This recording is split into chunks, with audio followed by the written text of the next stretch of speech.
Hello, my wonderful, beautiful friends, guys. Welcome back to r/MaliciousCompliance, where people follow exact orders to spite someone. And in today's episode, we've got bad bosses, parents, errand customers, and one Airforce officer getting taught lessons they won't forget. Guys, I hope you enjoy the stories today. Hit subscribe if you're not subscribed, and as always, you can send or link your post to this email right here. Let's dive in.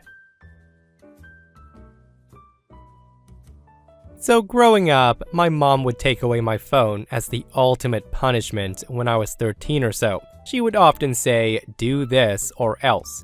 If I didn't do it fast enough or to her liking, eventually my phone would be taken away for a couple of days. Now, this annoyed me so much because she would use the same threat all the time. When I was 15 years old and I got my first job, I was sick of this pattern. So one time, when I was punished, I bought a little $30 safe and then put my phone in there and handed it to her. She couldn't give me my phone back unless I wanted her to. And the thing is, after that, I refused to do things and she couldn't make me. I also refused to communicate with her through other people's phones as well. So if I was staying late at school for activities, she would have to find someone to watch the kids so she could walk over. My family was really annoyed that they couldn't contact me, but my mother was trying to be stubborn. My mother had never seen me be determined to do anything before, and she thought she could outlast me. By month 2, everyone was practically begging my mom to give me my phone back. Older siblings, my dad, my grandparents, whom often drove me places. She just said to communicate through her, but she was getting really annoyed.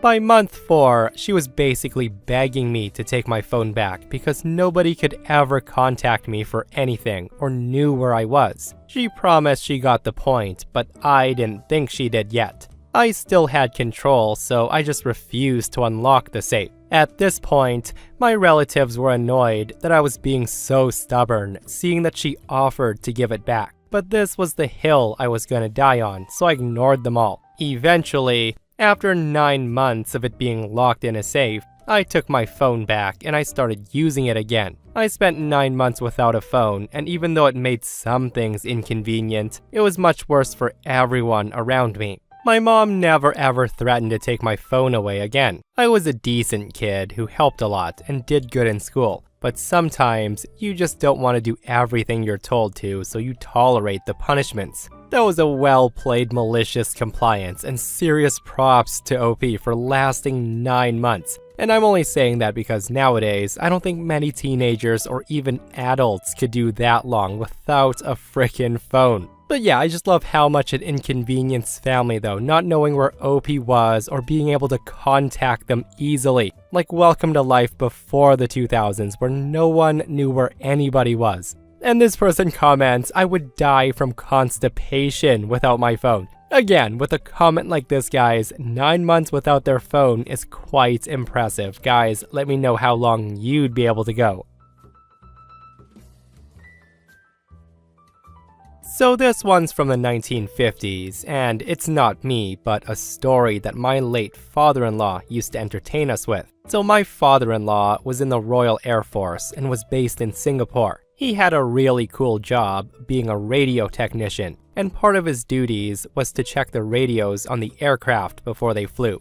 This was a mandatory check, and without it, the aircraft were grounded. On one particularly hot day, father-in-law had been working an overnight 16-hour shift. He had about 4 hours rest and was then required, like everyone else, to be on parade for an inspection. At the parade, the officer on duty inspected the men's uniforms to make sure that everyone was dressed correctly. This particular officer was well known for having a super inflated ego, and the guy loved writing people up for the slightest infringement. He arrives where father-in-law's standing smartly to attention. Father-in-law's uniform had been stored neatly, knowing the inspection was coming up, and he made sure he was showered and shaved despite only finishing his shift 4 hours earlier. Despite this, the officer spots an infringement. Father-in-law hadn't polished the back of the brass buttons on his jacket. That's right, not even a visible transgression, but one where the officer had to move the buttons to check them. Because of this, father-in-law was put on jankers, which is punishment, and he was confined to camp for 7 days with extra punishment parades, kit inspections, and menial duties, including having to work in the kitchens washing the pans, and doing all those unpleasant jobs that are suitable to be used as punishment. After the punishment duties, he was again paraded, inspected, and then sent back to the barracks to prepare for the next day's punishments before finally going to bed. Unsurprisingly, father-in-law was mightily hacked off at being punished for such a minor offense, especially after doing an overnighter. Cue some lovely malicious compliance. As I said, father-in-law was a radio technician. Not only that, but at this time and place, he was the only radio technician on the base. I say that because pilots at this time were given a basic pay that wasn't that high, about £80 per month. To supplement their income, pilots had to fly a certain number of hours each month to qualify for their flying allowance, which almost doubled their pay rate. The pilots at the base made sure they were up in the air as often as they could be to not miss out on the bonus. However, father-in-law was on jankers. He's not allowed to do his normal duties. All the planes at the base that haven't had a radio check since their last flights are now grounded, and he knew this. He knew it would end up disastrous, and all went well for the first day. Father-in-law was on punishment, the pilots had a day off, all was quiet. On the second day, however, the pilots start to get a little antsy. What about this flying allowance? One pilot enters the kitchen area and asked father-in-law, "Hey, could you be a good chap and check my radio?" Father-in-law replies, "Sorry, Mr. Pilot, I'm on jankers. I'm not allowed to leave the kitchen, sir." The pilot was disappointed and left. By the end of the second day, around half the pilots on base had gone to the kitchen to ask father-in-law to check their radios. Once his duties were done and he had gone back to the barracks, hopeful pilots came to his barrack block. They would ask, "Any chance you could check the old radio?" To which father-in-law would respond, "I'm on jankers, suspended from normal duties." One after the other, a series of pilots came to ask father-in-law to please stop being punished and to come and check the radios, saying they would okay it. Father-in-law refused. He was on jankers and he would be a good airman and do his punishments as so ordered. All requests were met with a polite but firm no. The pilots then got together and they did the math. After finding out that father-in-law's punishment was due to last another 5 days, most of them were going to miss out on their flying pay. This was disastrous as servants had to be paid, laundry bills, living expenses, and most importantly, the bar bill was at a mess. Urgent action needed to be taken. By day number 3, the pilots had all spoken to their superior officers, who then took the complaints to the base's commanding officer. The commanding officer investigated, and after a little chat and a reaming out of a certain high and mighty smug officer, father-in-law's jankers was cancelled. And not just stopped, the charge was dismissed and dropped completely. He was basically told, "This is not on your record, it never happened, and please go back on duty now and check those radios." For the rest of his time at the base, father-in-law did not receive another administrative punishment. He'd learned his lesson, and the officer had learned his and stayed far away from father-in-law. You know what? OP's father-in-law is a legend, and what a compliance that was. And you just know that he probably had the biggest grin on his face every time a pilot begged him to do his duties, knowing full well it was probably going to come back on the officer when he denied them. But yeah, in my opinion, what a serious lack of leadership by that officer. Putting your own need for power assertion over the base needs makes me think he shouldn't have been promoted to officer in the first place. And guys, if you enjoyed that power-tripping officer learning a lesson, listen to this next post. A long time ago, I was working at an organization where part of my job was organizing thousands of high-quality photos of students' artworks from the main computer I worked on. I would go through them and then transfer them to a network server. The goal was to make the high-quality images accessible to other staff remotely. To do it correctly, the process was time-consuming. The time-consuming part was each image had to be labeled with specific details about the artwork, its creator, dimensions, etc. My department manager had emphasized the importance of this task, as these labeled images were important for various organizational needs for other staff. But my new supervisor, Karen, was a major micromanager, and she said, "Why are you spending so much time on this project? I only want you to work on this task in the last 30 minutes of your shift." Now, I tried to convince her it wasn't an efficient use of my time, arguing that flexibility in my workflow was necessary. I explained that on many days, this task would be an ideal fill-in activity, allowing me to stay productive during the otherwise slow periods. But she told me, no, just do it in the last 30 minutes of your shift. Cue the malicious compliance. I told her, okay, you got it. On some days, there were literally no other productive tasks to carry on with. I could have made great progress on that task, but no. I would sit there trying to look busy, or I would walk around the campus with a few sheets of paper in hand. I would try to invent ways to be or look productive, but sadly, in actual fact, I was doing very little at all. This went on for months, when one day, I had a call from my department manager asking, why hasn't this project been completed yet? Well, I got to tell him, I've been specifically instructed by Karen not to spend any time on this task, except for the last 30 minutes of my shift. Long story short, she was called into the office and basically torn apart. Karen didn't stay with the organization for much longer after that.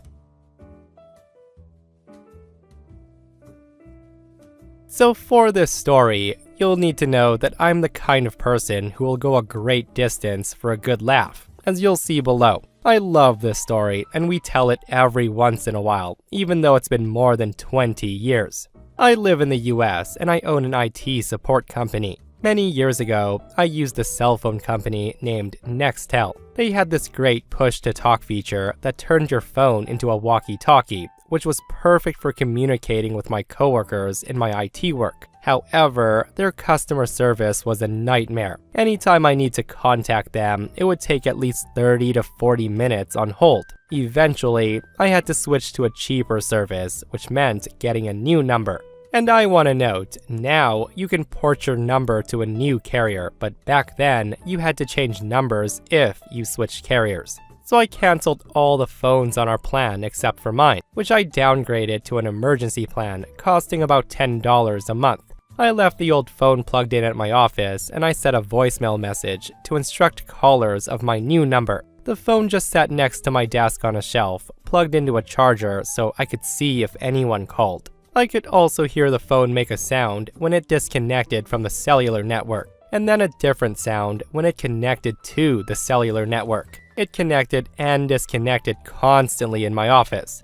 I would estimate that it only stayed connected to the network about 50% of the time. So after 6 months, I decided to cancel it. I had to wait on hold for the customary 30 to 40 minutes just to cancel my service. After telling the service rep that I was always dropping off the network and that I'd already switched services, they verified the service problems on my account, and they canceled my entire plan.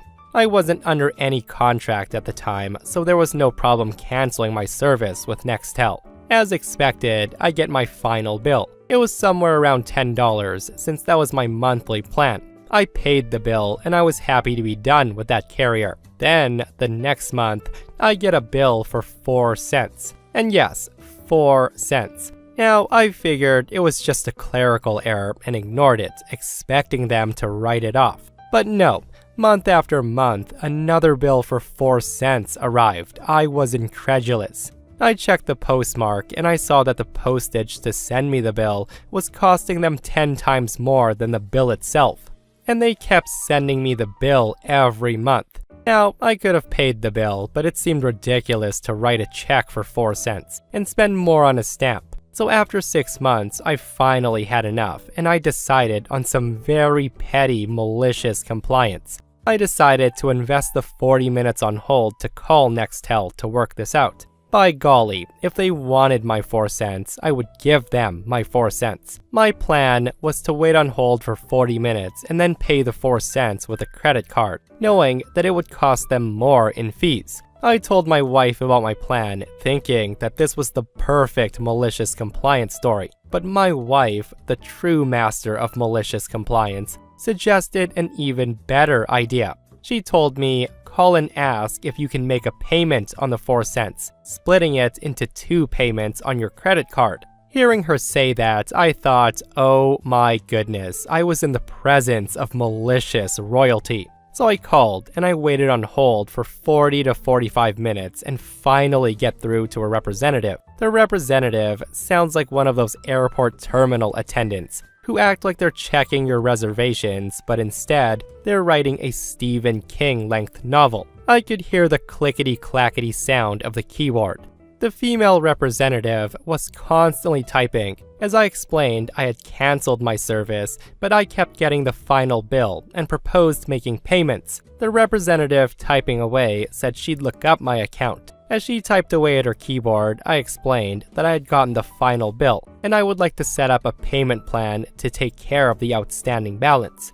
I told her that I would like to pay half on my credit card today, and then pay the remaining half the following month. She was agreeing with me and typing away when suddenly she stopped typing and she went quiet. She said, "Sir, are you aware of the balance amount?" I said, "Yes, 4 cents."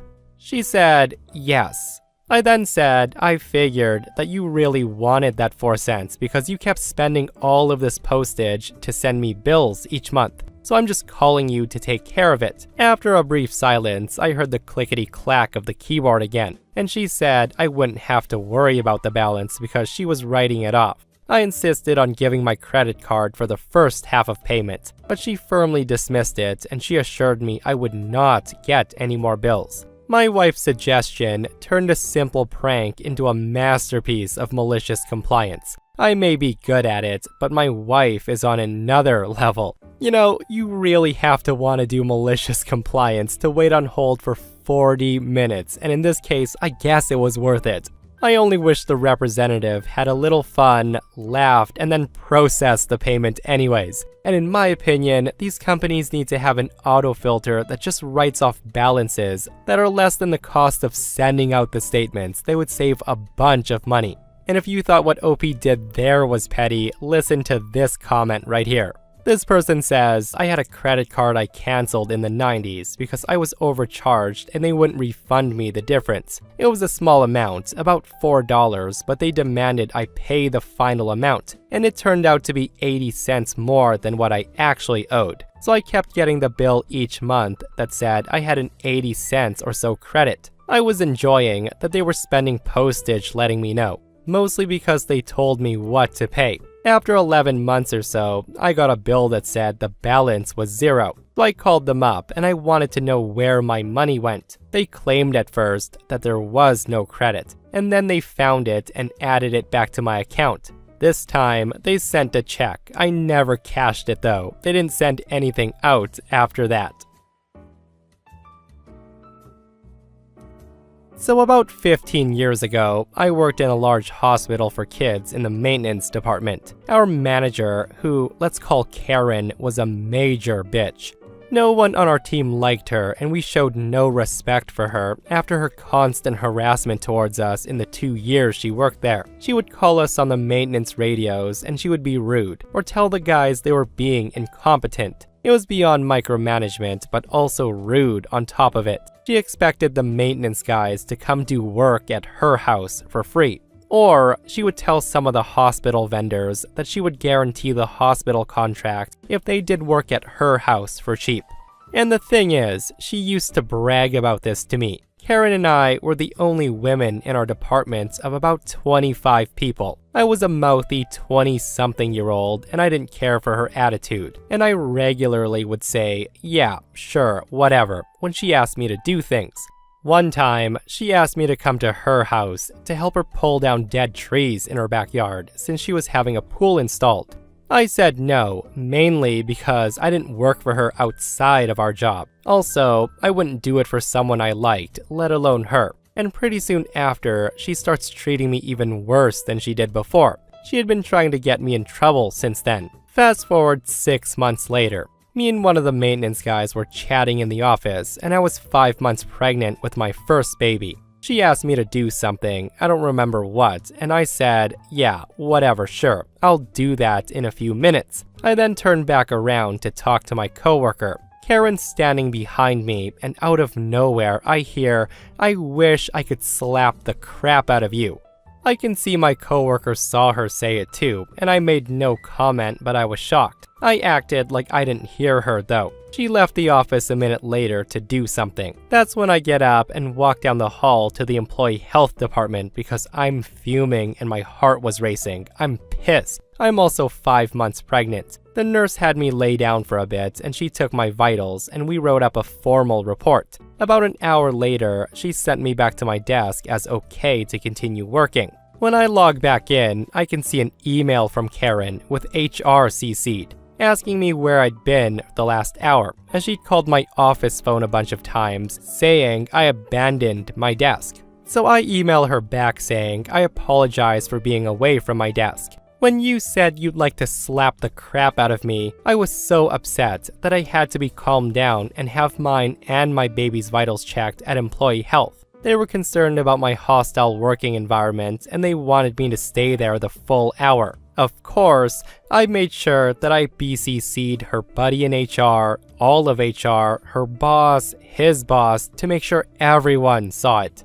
I was summoned to HR 30 minutes later. I knew Karen hadn't seen my reply yet, as this was early 2000s, and her computer was down in the office near me. They had me go home for the rest of the day, and they put me on admin leave for 3 extra days. I came back to the office a few days later to see that her desk had been emptied out and we never saw her again. Good riddance, right? And I love that OP went absolutely nuclear with a simple email. Guys, the moral of the story is people shouldn't say things they don't want heard. Or just don't be an a-hole. It's as simple as that. I'm just glad Karen faced the consequences.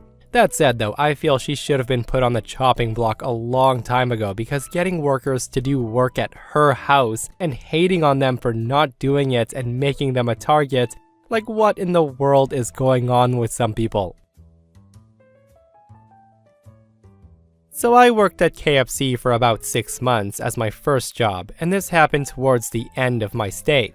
One of our managers, who I'll dub Jay, is pretty strict with us, in order to keep up with time and company policy. We didn't mind, as he usually worked online with us, rather than sit in the office all day. Also, he does not have patience for rude people.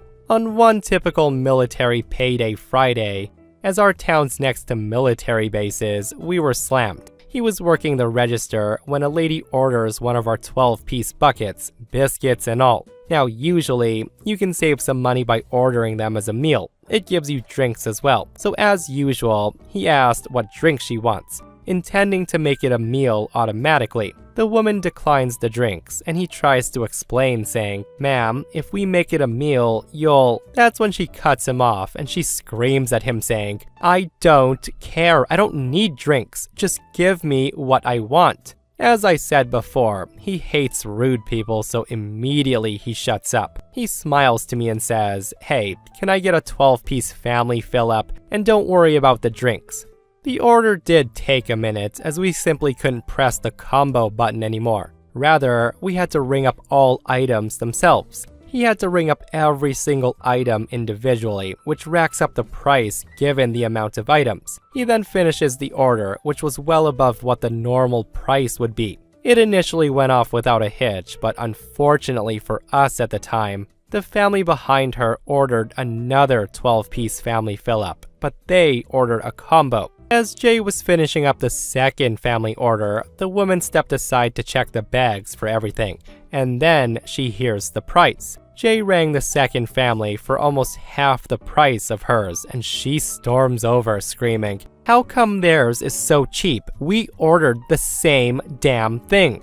And that's when Jay replies, wearing the standard issue customer service smile. He says, "You said you didn't want no combo, ma'am. So I rang them up individually, ma'am, so you paid for them not as a combo, but as the order that you insisted on me making, ma'am." She then loses her mind and she asks for the manager, claiming we were scamming her. To which Jay responds by walking behind the wall and coming back 2 seconds later wearing his manager vest. He then says, "Hello, I heard we had a problem. I came to see what I can help you with." The woman just grabs her food and leaves.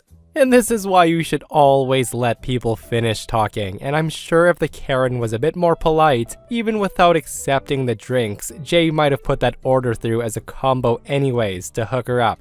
I'm just saying, when I used to work at a certain sandwich place, I would usually go out of my way to do what I can to help the extra polite customers. Guys, please and thank yous go a long way. And that, my friends, brings us to another end of our /malicious compliance. Guys, I hope you enjoyed today's stories. If you did, hit that thumbs up. And if you're not subscribed, consider subscribing so you don't miss these crazy stories. And if you missed the last episode on the channel, it's an r/entitled People episode, where a psycho dad single-handedly ruins his daughter's wedding day. It's such a wild story, so go check it out if you haven't. And myself and Stevie Boy will see you guys in the next one. We love you.